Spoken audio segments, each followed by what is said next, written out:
Hello, in this video I will show you how to install Chat GPT Widget on CUBOT King Kong 7.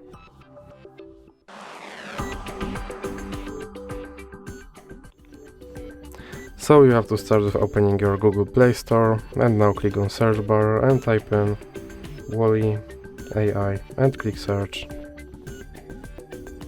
And now click install.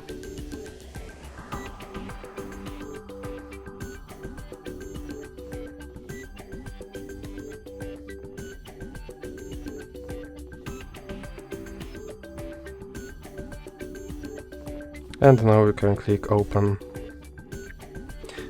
Now you can skip introduction and here click open permissions, and you have to find AI assistant on this list and click here to allow this application to display over other apps, and then click back and click back again, and now you can click start, and as you can see here is your Chat GPT widget, and you can open him and tell him to do something.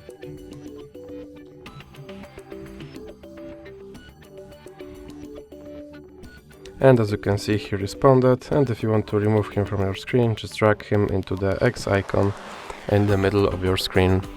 So that's it for this video. If you liked it, please remember to leave like and subscribe.